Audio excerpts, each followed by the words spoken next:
Desde las sombras de Palacio Nacional,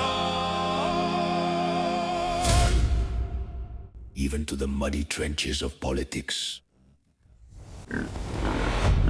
This is La Posilga, the pigpen of politics, with Conche Marrano. Welcome, my dear little piggies, to your favorite pig pen, La Posilga, the pig pen of politics, the place where politics stinks, but here we uncover it. Make yourselves comfortable in the mud, perk up your ears, because today the feast is served, and it comes with a scent of betrayal that not even the best soap from the palace can wash away. Let's dig into the diplomatic dumpster left to us by Ken Salazar, the former American ambassador, who apparently decided it was a good time to publish his memoirs, in which, by the way, whether intentionally or not, he gives quite a blow to Jumento Macuspano, leaving the window slightly open to keep speculating about the possible arrest of the aforementioned individual by the United States. Things are heating up, and the screams in the upper echelons can be heard all the way to the kitchen. And you know that here, dirty laundry is not only washed, but also displayed with pride and spun so that it splashes everyone. Get your antacids ready and pay attention, dear specimens of the political fauna. Get your senses ready, because the mud of current events has risen to a new level, and today we're going to wade through the darkest waters of our beloved national Narco-Party. I'm Luis Berman, and here we begin. It turns out that our former president, the one who always boasted about having a conscience cleaner than spring water, according to Salazar's memoirs, he was more nervous than a pig at Christmas after the capture of Mayo Zambada. Just imagine the scene, my little piggies. The great leader, the one with the endless morning conferences, trembling over what a drug lord might reveal. Salazar mentioned someone called the Whisperer, a confidant, who went and told him that the former president couldn't even sleep from pure anxiety. How sweet! Doesn't it make you feel sorry for that man who swore to us that honesty is the strongest weapon? It turned out he was terribly afraid that his little act would fall apart. Since then, of course, communication was cut off as quickly as a well-sliced ham as soon as the boss fell into American hands. Coincidence? Please, we're not that naive here. Even though we live in this pigsty, the plot gets better when we start to see who's on the VIP pigsty guest list of the American agencies. We're talking about figures who, according to court documents, had ties to crime that many people would envy having with their own relatives. There we have the narco governor on leave from Sinaloa, Ruben Rocha Moya, who apparently confused the election campaign with a piñata funded by the drug cartels. And it doesn't stop there. Morena's political scene is more chaotic than a poked hornet's nest. Senators, mayors like the one from Culiacan, and former officials who would rather turn themselves in before they lose their visa or something worse happens. It's a real party, but nobody wants to invite the gringo to dance. They mention everyone from Américo Villarreal to Alfonso Durazo.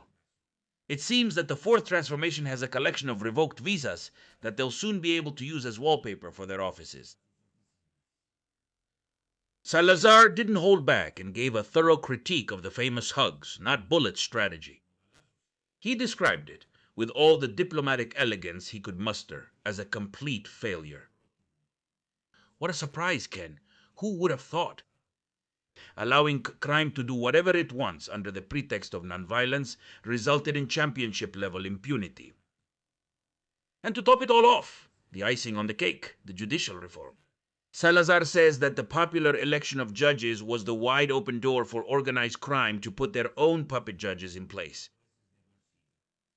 A brilliant plan, right? Exposing justice to public auction. What a mastermind. As expected, the reaction from the current throne was swift. Claudia Sheinbaum came out to urge caution, reminding us that this is just a preview. All right. She says she's not worried about what Mayo says, but rather about the lack of clarity on how he was taken away.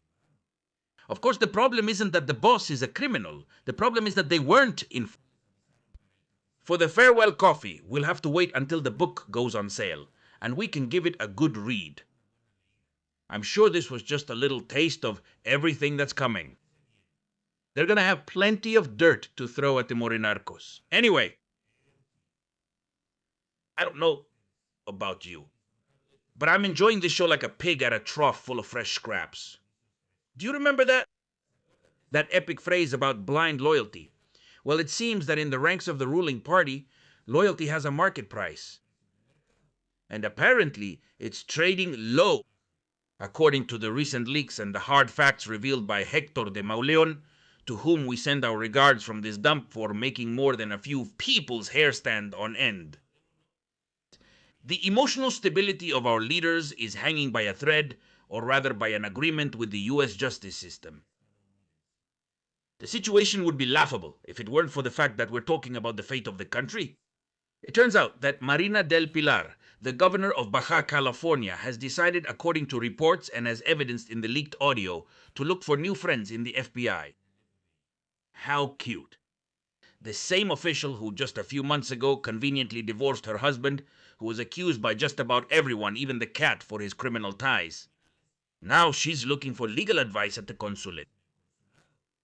Could it be that the divorce wasn't enough to clean up her image? Or maybe, as they say, the first one to talk is the one who gets the best deal? Let's explain this so even the most clueless ones in the pigsty can understand. In the United States, they don't do the whole hugs, not bullets routine. There is something called the RICO Act, the Racketeer Influenced and Corrupt Organizations Act, for those who live in the bubble of propaganda. It isn't a law meant to go after small-time crooks. It's a net designed to catch sharks. This law doesn't judge you for the crime you committed yesterday. It judges you for being part of a criminal enterprise. I mean, it's enough just to be part of the team, even if you're just the one who brings the coffee, for the full weight of it to come down on you. And this is where things get interesting.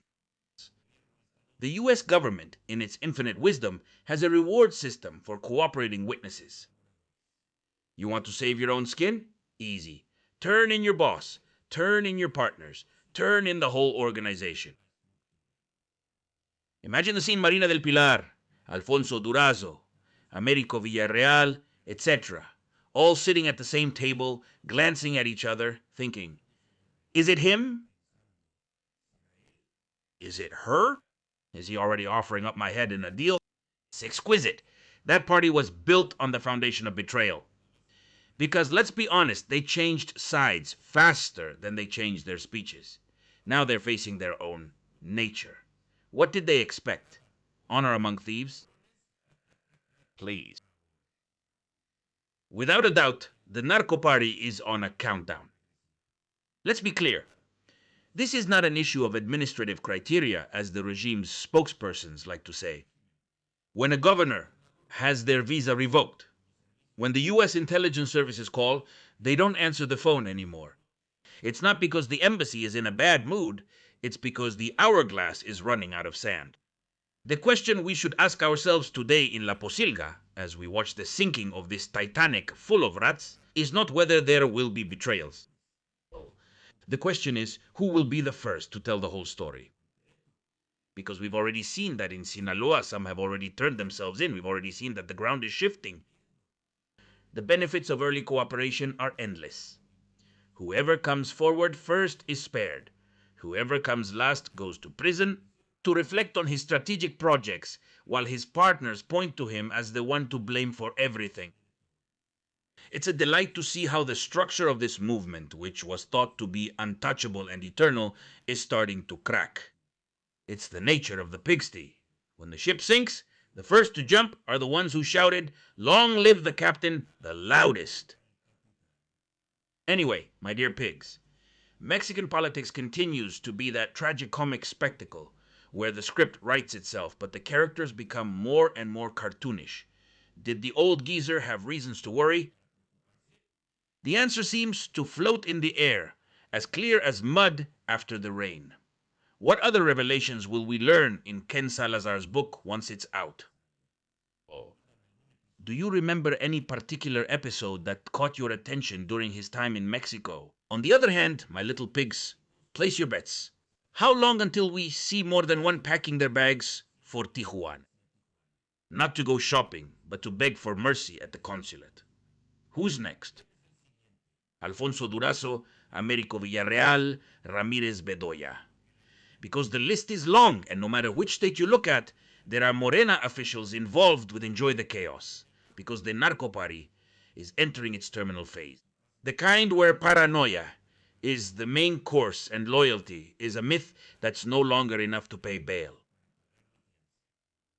And with this, we close the pigsty. For today, stay tuned, because in this pig pen, the truth is that everyone's scrambling to get out. What do you think? I'll read your comments. You know, all that stuff about liking, subscribing, and sharing this crappy video so it reaches more people. I'm Luis Berman, and I'm signing off. Remember, stay awake, because the traitors have already started to sing. Long live the resistance, damn it, and let the Morena loyalists rot. Goodbye. This is the pigsty, the pig pen of politics, with Chemarano.